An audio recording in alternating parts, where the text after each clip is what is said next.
तुम्ही पाहत आहात MCN न्यूज मराठी। अकोला जिल्ह्यातील हिवरखेड नगरपरिषद निर्मिती झाल्यानंतर नगरपरिषदेची ही पहिलीच निवडणूक होणार आहे। दरम्यान निवडणूक प्रक्रियेतील उमेदवारी अर्ज परत घेण्याची मुदत 21 नोव्हेंबर रोजी संपल्यावर आता नगराध्यक्ष पदासाठी 7 तर नगरसेवकासाठी 99 असे एकूण 106 उमेदवार निवडणूक रिंगणात उतरले आहेत। यामुळे नगरपरिषद निवडणुकीची रणधुमाळी सध्या सुरू झाली असून जोरदार मुकाबला रंगणार असल्याचे स्पष्ट चित्र आहे।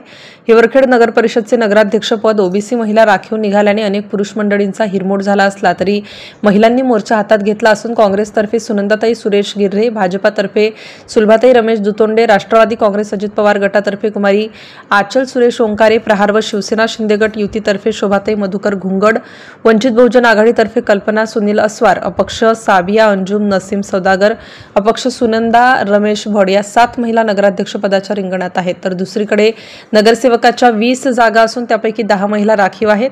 या एकूण 20 जागांसाठी नगरसेवक पदाकरिता नामांकन अर्ज परत घेण्याची मुदत संपल्यानंतर तब्बल 99 उमेदवार अंतिम लढाईत उतरले आहेत। त्यामुळे नगराध्यक्ष आणि नगरसेवक अशा एकूण 21 जागांसाठी तब्बल 106 उमेदवार रिंगणात असल्याने हिवरखेड नगरपरिषद निवडणुकीत जोरदार मुकाबला रंगणार असल्याचे चित्र सर्वत्र दिसत आहे। आता यामध्ये कोण बाजी मारतो आणि सत्ताधीश होतो याकडे जनतेचे लक्ष लागले आहे।